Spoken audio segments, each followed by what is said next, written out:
জয় জগন্নাথ। আমার চ্যানেলে আবারও আপনাদের স্বাগত। এই ধরনের আধ্যাত্মিক ভিডিও পেতে অবশ্যই চ্যানেলটি সাবস্ক্রাইব করে সাথে থাকবেন। তো চলুন, আজকের আলোচ্য বিষয় হলো জগন্নাথ দেবের মাছ খাওয়া। শুনে অবাক লাগছে? সত্যি কথা, জগন্নাথ দেব আরও মাছ খাচ্ছে। আমরা তো জানতাম জগন্নাথ দেব কোনো মাংসাশী জিনিসই খায় না, উনি নিরামিষাশী। তো চলুন, আজকের ভিডিওর মাধ্যমে আমরা জগন্নাথ দেবের মাছ খাওয়া সম্পর্কে জানব। বলা হয় যে একদা কুর্মা নামের এক জেলে মহিলা ছিলেন।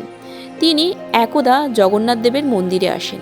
মন্দিরে এসে দেখেন যে কি, জগন্নাথ দেবের জন্য যে ভোগ লাগানো হয়েছে সেই ভোগে সমস্ত কিছু মিষ্টি জাতীয়, এখানে মশলা জাতীয় বা চটপটা কোনো খাবারই নেই। এখানে সবই তো মিষ্টি নিরামিষাশী খাবার। মাছের তো কোনো পদই ভগবানকে দেওয়া হয়নি। কুর্মা ছিলেন যেহেতু একজন জেলে, সেহেতু প্রত্যেক দিনই মাছ ধরে সেটা বিক্রি করাই ছিল তার কাজ, এবং তিনিও মাছ খেতে খুব পছন্দ করতেন। তখন তিনি বাড়িতে গিয়ে এটা নিয়ে অনেক ভাবেন। তখন তিনি ভক্তি ভরে জগন্নাথ দেবের জন্য মাছ ধরেন, এবং মাছ ধরে সেই মাছ ভালো করে রান্না করে কলা পাতায় মুড়ে নিয়ে তিনি মন্দিরের উদ্দেশ্যে রওনা দেন।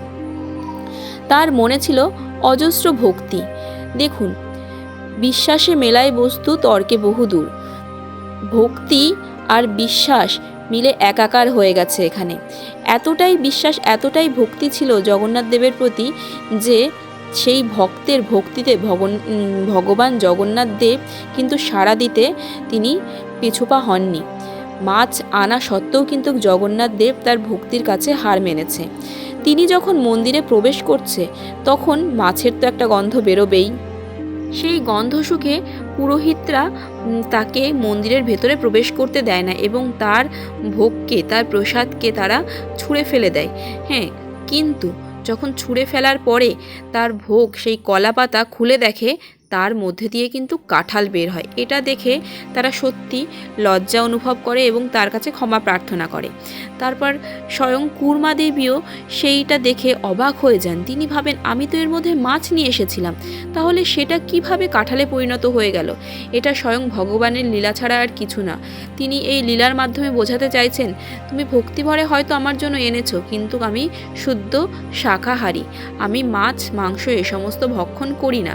সেদিন থেকে কুর্মাও সেই প্রত্যেক দিন জগন্নাথ দেবের জন্য কাঁঠাল আনতো, এবং তিনিও পুরোপুরিভাবে শাকাহারী হয়ে গেল। তিনি মাছ মাংস সমস্ত কিছু খাওয়া ত্যাগ করলো, এবং জগন্নাথ দেবের ভক্তিতে, ওনার প্রতি ভালোবাসায় তিনি সমস্ত কিছু ত্যাগ করে প্রত্যেক দিন জগন্নাথ দেবের জন্য কাঁঠাল নিয়ে আসতেন। এইভাবেই কিন্তু জগন্নাথ দেবের মাছ কাঁঠালে পরিণত হয়ে গেল, এবং তিনি তার ভক্তের মান রক্ষা করে দেখিয়ে দিলেন যে ভক্তকে ভালোবাসলে সমস্ত কিছুই করা সম্ভব, এবং ভক্তের ভালোবাসার কাছে তিনিও কিন্তু নতস্বীকার করেছেন। আশা করি আজকের ভিডিও আপনাদের ভালো লেগেছে। ধন্যবাদ।